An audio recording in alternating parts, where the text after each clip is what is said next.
talking about alphabetical order. So I'm Victor Vasquez, and not that I've felt that way about what you said, but I cringe when people say alphabetical order because, you know, I still remember all these years later, Linda Warsaw. Linda Warsaw sat behind me in all of my high school classes. They say alphabetical order. I always knew I had to go to the back. So thank you. I appreciate you going first. I've been going first the entire campaign because I'm F and he's V. But first of all, thank you. Thank you for the invitation. This is always an opportunity to come and talk to voters, and I'm glad that we're here. I know you're may be disappointing in the turnout, but that's okay. I mean, even if it's one voter, it's important to talk to voters. As I was sharing with this wonderful couple here, that when you aspire to represent people, you should get to know them and they should get to know you. So just a couple of quick items. I'm a city councilman in Miami Springs. I've been living in Miami Springs for almost 12 years.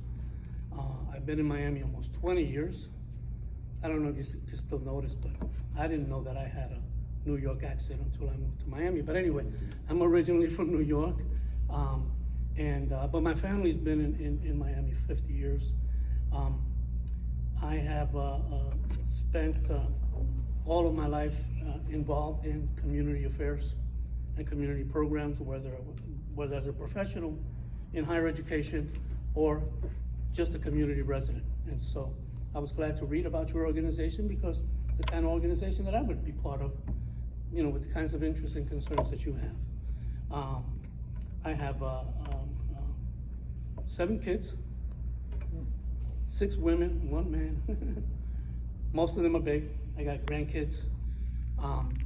I taught history for 35 years at Miami-Dade College and Temple University, and I retired last August. Decided to extend my commitment to my communities into the political arena. I was one of those folks that got tired of criticizing politicians and said, well, and people said, well, why don't you get in there and do something about it? So I'll just keep it short. I decided to get involved in this particular race of the County Commission seat 6 because we are in a very transformative moment in our county, as I was sharing earlier. We are reconfiguring the members of the commission, and it's going to change pretty dramatically over the next couple of years. And so we have a great opportunity, or we can mess it up. And then we've got some other things coming down. We've elected sheriff and some other folks, and we have, like any large county, lots of issues around housing and transportation and economic development, things that I've worked with over the years, and I thought, well, I think that I can help in this way. And so that's been essentially why I'm doing this, right? Didn't need a job, but I'm doing it from the heart. And you know, people run for office for 2 reasons, generally, either to be something or to do something, and I'm a person that's always been about doing something. And so I'd be happy to share with you in our exchange some of the ideas that I bring. But most importantly, I'm here to listen to you, and I've listened to some of you and some of the issues that touch on your lives on a daily basis. So thank you very much, Mary, for the invitation. Thank you. All right. I'm George Forrest, and speaking of turnout, it seems like me and Victor are the only ones that are showing up to any forum or any TV show lately. But it's great to spend time with Victor. We don't get to see each other that often, although we're seeing each other more recently. I spoke to a lot of you already here today, except for you maybe in the back, so I'll repeat a few things. But I'm George Forrest. I'm currently a commissioner for the city of Coral Gables. I've been a commissioner for the city of Coral Gables for about 4 years. Before that, I had really had no involvement in politics whatsoever, or intention to get into politics. But I'm also a lawyer by trade. During the day, I do business and real estate litigation. My practice has nothing to do with government relations or lobbying or anything at all that depends on the government or government influence to make money. So my practice is very much in a silo, independent from any of my work as a public servant.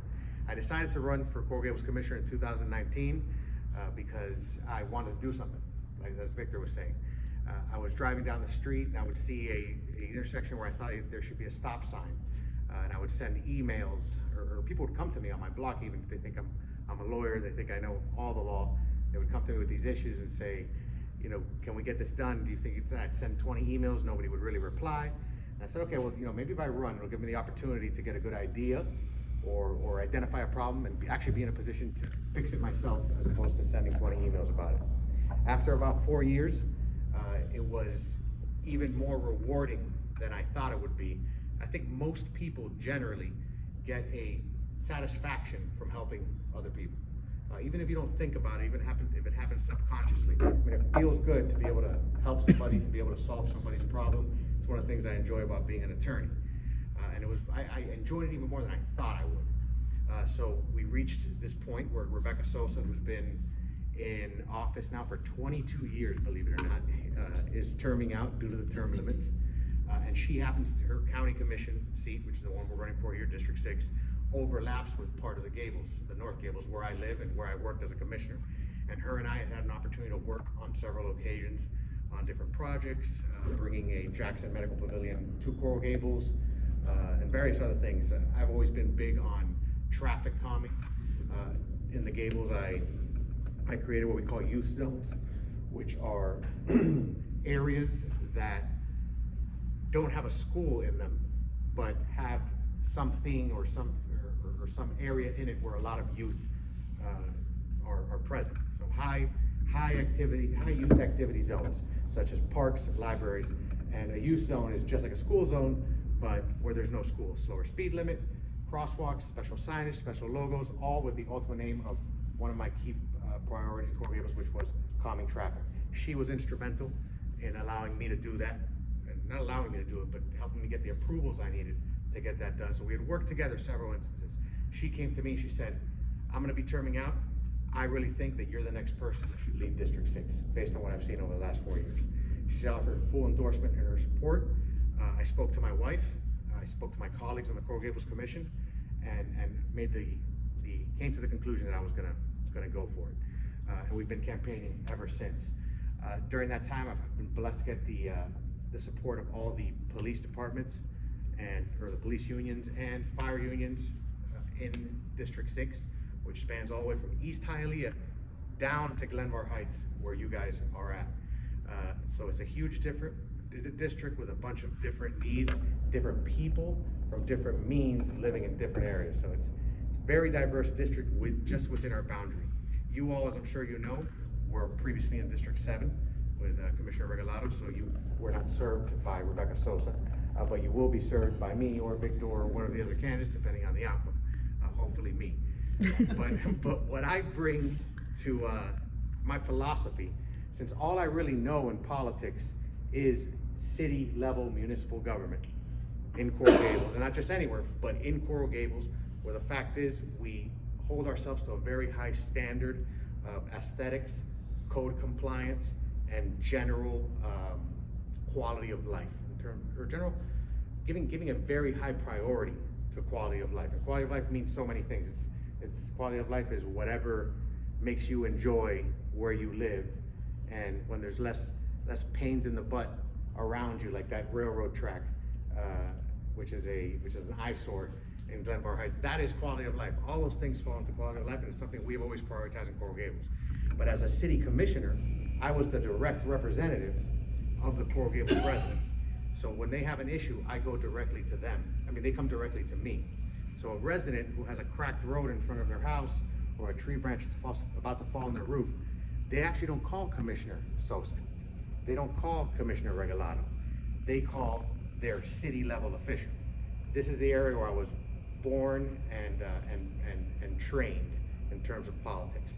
So as I come to the county commission, I start identifying these areas, these cities that are within our boundaries, and understand, having been there, that these folks are generally serviced by that city level of government, and will probably not send me that many emails or ask me to do that many things. Now, enter unincorporated areas like the ones you live in. And not just unincorporated areas, but ones who have taken the time to organize in the manner that you have. Ones that have names, that have boundaries, be they official or unofficial, or whether they mean this or they mean that. You all, like Glenvar Heights, Shenley, Redbird, Waterways, really should enjoy the benefits of being in a city. And you don't have a city official to email the way Coral Gables residents email me. You don't have a cell phone for those folks to email your official. You don't have open office hours because they don't exist. They're not there. So what does that make your county commissioner? It kind of makes your county commissioner like the mayor of your unincorporated area. I mean, the buck starts and stops with your county commissioner for you all who live in unincorporated areas. And for me, that's the only way I know how to do it, is that direct flesh-to-flesh contact, direct contact with all my residents. In Coral Gables, everybody has my cell phone number. Everybody has my email. I have office hours every week, which I will continue to do as a county commissioner, 3 to 4 hours every Friday, where any resident can show up to discuss whatever they want or address any issue that they want without appointment, no appointment necessary, and maintain the same level of access that I had at the city level, but with unincorporated areas like the one you live in. Two of the hallmarks of my run as a Coral Gables commissioner has been transparency and notice. And I think they kind of go hand in hand. The number one thing I've learned in government to keeping your residents happy is to make sure that they know everything that's going on as it's happening. Why? So that there's an opportunity to work with your residents, identify whether something's gonna make them really mad, whether they really want something or don't want something, and get ahead of the problem, as opposed to hearing 3 months later, I can't believe that the county commission voted on this, or I can't believe the Coral Gables commission, why didn't anybody ask me? So in the Gables, for instance, I created a notice-based platform, electronic platform, a location-based notice platform, which is a computer program that I intend to bring to District 6, where you can sign up on the application, and anytime there is a committee or commission agenda item that affects anything within 1,000 or 1,500 feet, whatever it may be, of your specific area, you'll receive specific notice about it. And you can sign up to receive all notices and committee agendas, but there's like 5 of them a week, and you're gonna stop reading them. When you sign up for our system, you get a notice, you know it's because something's happening within your immediate vicinity. That's just one example, and one thing I intend to bring to our unincorporated areas and our municipal areas as well. I mean, the program's already created. Also, for areas like Glenvar Heights, Shenley Park, Redbird, Waterways, and a couple other areas, I want to try to mimic, and I've already been in long discussions with the police about this, and they're all for it, they actually prefer it. I want to try to mimic that community policing that we get in cities that you all don't necessarily get in unincorporated areas. Now, what does community policing mean? It means that there's an increased police presence, an increased volume of police, but it's not really all about that. It's also about the method in which your area is patrolled and policed. And the way it is, you set up certain boundaries and try to have the same, it can't always be the same police officers, but to a large degree, a lot of the same police officers coming back to your neighborhood, so you actually get to know one of them. You might actually learn one of their names. You might say hi to one. You might actually see him two weeks later. But the important part is that those police officers start driving by your house every day. And the example I used is if they see a blue BMW parked in front of your house, this is a person that's always in the area. This police officer is going to know this blue BMW is never parked in front of this house. That makes for quicker response time to crime, heightened awareness, and makes it safer for the residents and the police officers. Another vision I do have for District 6 is one that we implemented successfully in the Gables. We're about 98% of the way there. And that is for every resident to be able to be within a 2 to 5 minute walk from a park or open space. We're able to accomplish that in the Gables. I'd love to see that happen in District 6. It's going to require the county to acquire land. But the fact is if we don't acquire land to keep it as a green space or an open space, then before you know it, and by the way, it won't be too long, there won't be any green space or open space left. There'll be developments on it, there'll be houses on it, there'll be hospitals on it, there'll be, you know, apartment buildings on it, because it all will just get eaten up and go away unless you buy some of it and say, this is just gonna be a green space forever. Also working with developers in areas where they are allowed to build to ensure, there's another thing we've done in Coral Gables and been very strong on, is ensuring that our developments that we negotiate with developers so that our developments come hand in hand with green space and open space. So if you can build on a particular parcel or a particular lot up to a certain height, for instance, perhaps we negotiate with them to let them go a little bit higher, which nobody's really gonna notice from the street, in exchange for using a 20 to 21% of the footprint as a open space forever, potentially even dedicated back to the government. And speaking of development, without a doubt, it is one of the most hot topic issues in Coral Gables. It's the number one issue that we wrestle with the most in Coral Gables, because we happen to live in a city where people really want to build in our downtown. But from the very beginning, when I was elected, and I will continue to feel this way, and I wanted to make it clear here especially, that development cannot encroach on our single family neighborhoods. Here, there in Coral Gables, since we're right outside of it, the single family neighborhood is sacred. Over the past couple of years, there was some developments that were too close for comfort to those single family homes and those single family home neighborhoods, which I did not vote for or approve. Because I will continue to say, I did say back then, I will continue to say that I'm only in favor of reasonable development in urban cores, and to the extent that it doesn't start to turn our family neighborhoods into something other than family neighborhoods. Because at the end of the day, that's always been my top priority. I think that the folks who vote for you and essentially hire you to represent them, that's what they want you to protect. And I will continue to protect it in that fashion. Obviously, I'm a strong supporter of maintaining the E1 zoning. There will be, and with all this discussion of workforce housing, affordable housing, increased density, there will be conversations coming where some of those types of zoning classifications will come under attack. But again, we have to have people up there that are willing to fight the fight, which I think is one that can be won, and I think it will be won as long as somebody's there to fight it. With that being said, I ask you all to please consider voting for me on August 23rd, or early voting throughout the course of the week. I'd be remiss if I didn't mention that one of our opponents, obviously not Victor, but one of our opponents has been sending a lot of lies about me in the mail, all of which are completely false, none of which could possibly be true, considering that I'm a licensed attorney. We're hesitant to respond because I hate to even respond to those things, but you may have received a letter from my wife assuring you that they weren't true. Hopefully it worked. But these are folks who are desperate and immature and really are ready to do anything that it takes, no matter what they compromise, in order to get into this position of power, which is a very, very powerful position. It's 13 in a dangerous way, and in a way we have to be very careful with.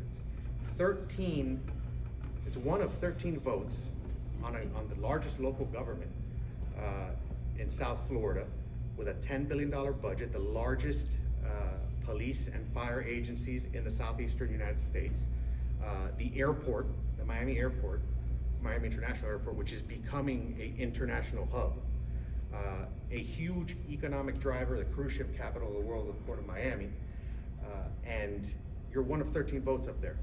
I mean, if that vote falls into the wrong hands for somebody who wants to get up there for the wrong reasons, it can be potentially derailing for the future of Miami-Dade County, which, as Victor said, it's absolutely true. We're in a transformative period. We're kind of at a fork in the road, a crossroads, where things could go in one direction or they could go in the other, and we need to have the right people up there that truly care to make sure that this place remains the place that many of us grew up in, and even if you didn't grow up here, the place where you decided to raise your family, like I have. So I thought I was going to keep it short. I didn't keep it that short. Well, let me say a couple of things. I appreciate some of the things that you said, let me start by saying two things. Number one, first of all, I'm glad you guys are organized, right? Because the pressure you have already felt the pressure of development, and it's only going to increase exponentially, right? The studies that the Miami County League of Cities has done is that there are going to be another 1 million people moving down here, right? And we have to figure out where they're going to live, where they're going to work, how they're going to get around, what are the pressures, and there will be pressures to deal with the housing situation and the transportation situations. And so it's important that your voice as an organized group, right? And that to make sure that if I'm the commissioner, you guys will be at the table, right? Because if you're not at the table, then you're on the menu. So your voices have to be there, and this is important. I live in a smaller city, although we have 14,000 residents, Miami Springs, but we've had some issues of development a couple of years ago, and we've been able to maintain our green spaces because that's a commitment that we have. We love our canopies, and it is part of who we are. The residents need to plant the tree. There's a process for that. Talking about the online, notices. We're just purchasing a service for anyone can immediately report a pothole just by using their phone. They don't need to call anyone. So these are the ways in which we're improving that communication with our residents.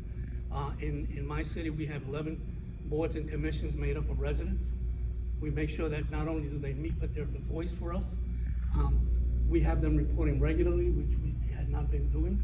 And so the other point that I want to make is that because there is that pressure, we are this humongous county, right? And complex. We know what the problems are, but we don't often have plans for the problem. We talk about affordable housing, right? The county mayor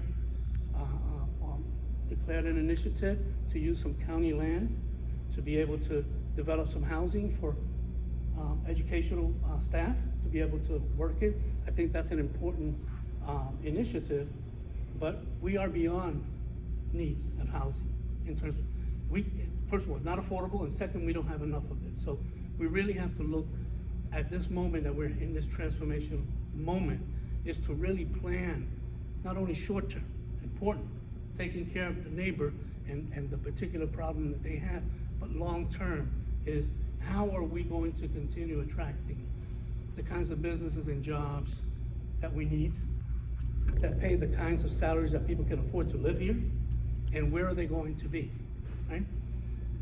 Transportation is a huge problem. You all talk about Sunset all the time. I'm telling you, 40 to 45% of the emissions, car emissions, right? The emissions in this county come from cars driving to work and back from work. And if we had other opportunities, and it depends on what part of the county we're talking about and what part of the district, to be able to use a train, to get to a train and then get to where we're going, that would be great, but we're not there yet because it's a large undertaking and we have to be able to incentivize people to use these services.